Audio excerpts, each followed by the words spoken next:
Moi j'ai un parcours de journaliste parce que j'ai commencé en tant que journaliste il y a 10 ans. J'ai fait une école de journalisme en France qui s'appelle l'ESJ à Lille et j'étais vraiment partie pour en faire ma carrière pour toujours.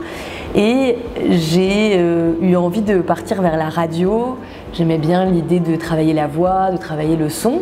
Et je suis devenue journaliste dans des rédactions assez classiques autour de France Bleu. J'ai beaucoup travaillé sur le Moyen-Orient et sur le Maghreb. Donc je suis partie 1 an au Maroc aussi pour travailler.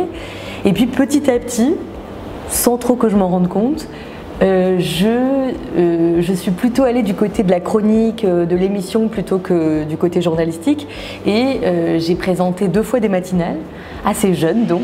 La matinale du Move, c'était la radio jeune de Radio France. Et puis après la matinale de la radio Nova, qui est une matinale plutôt, dans les 2 cas, des matinales plutôt à tendance musicale, culturelle, très centrée sur l'actualité culturelle de la France. C'était vraiment hyper intéressant, c'était un peu tôt aussi. Et petit à petit, il se trouve que je me suis trouvée à 2 moments un peu charnières, comme il y en a plein dans le monde des médias en France, de ces 2 médias-là, puisque le Move est devenu Move, a complètement changé, et puis Nova a été racheté pour la première fois de son histoire. Et je me suis dit que j'en avais un peu marre en fait de changer de direction tous les 6 mois dans toutes ces radios-là et que j'avais envie en fait depuis très longtemps de me mettre à mon compte. Et je suis devenue freelance en septembre 2017. Et c'est à ce moment-là vraiment que j'ai assumé aussi que j'avais envie de faire un travail d'auteur. Donc en plus de documentaires sonores, j'ai eu envie de m'essayer au scénario de bande dessinée, qui était une autre de mes obsessions dans la vie. Et j'ai écrit 3 scénarios de bande dessinée, une sur Notre-Dame de Paris, une sur le parfum et une sur les 24 heures du Mans, une course automobile très réputée en France et ailleurs dans le monde d'ailleurs, qui va sortir là dans 2 mois. Et je suis aussi en train d'adapter un documentaire sonore que j'ai fait pour Arte Radio, puisque Arte a aussi une radio qui s'appelle Coming In et qui est sur l'acceptation de soi, que je suis aussi en train d'adapter en bande dessinée.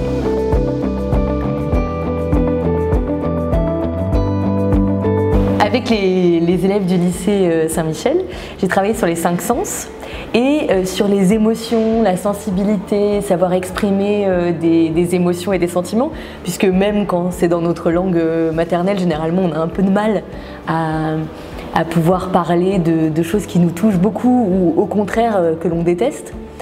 Et donc je leur ai fait écrire un texte.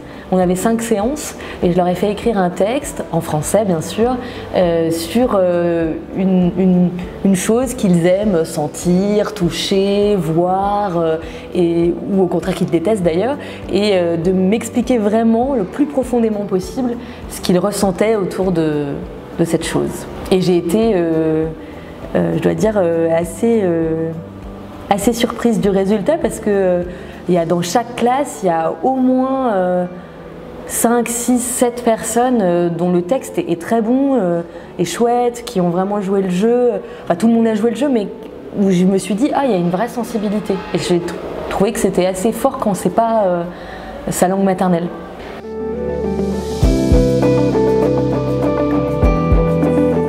Et j'étais très touchée par la ville d'Istanbul. Déjà parce que je suis très sensible aux couleurs. Et que je trouve que c'est une ville qui a à peu près 1000 couleurs par heure. Et que en fonction de si vous êtes en train de regarder le Bosphore le matin, l'après-midi, le soir, c'est pas du tout la même ambiance, la même couleur de la ville.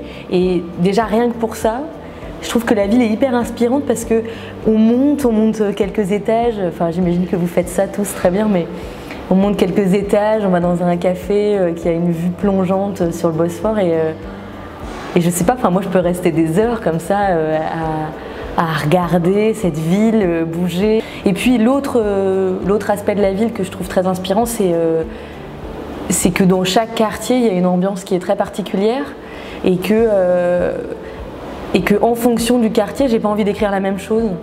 Et ça, ça a été hyper fort pour moi. Et je dois dire qu'avant d'arriver ici, j'avais un peu de mal à écrire. J'étais dans une phase de ma vie où je trouvais que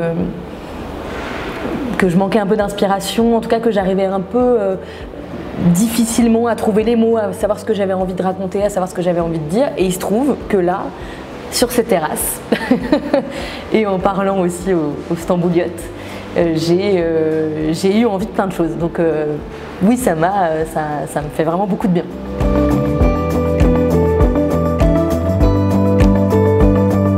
Je pense que le souvenir le plus fort pour moi, ça va être l'accueil des gens. L'accueil des gens au lycée. Les profs, la direction, les gens autour, comme la personne qui est derrière la caméra.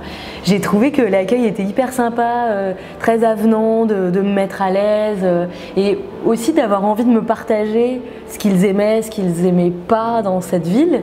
Et ça, j'ai trouvé ça vraiment hyper chouette. Et en plus, je l'ai retrouvé après dans la ville. J'ai fait des rencontres dans la rue avec des gens hyper sympas, ou sur le bateau, il y a 2 jours encore, une jeune fille de 15-16 ans avec qui on a discuté pendant une demi-heure, c'était hyper sympa. Donc je pense que ce que je vais garder de mon passage ici au lycée Saint-Michel et à Istanbul en général, c'est cet accueil que j'ai trouvé génial.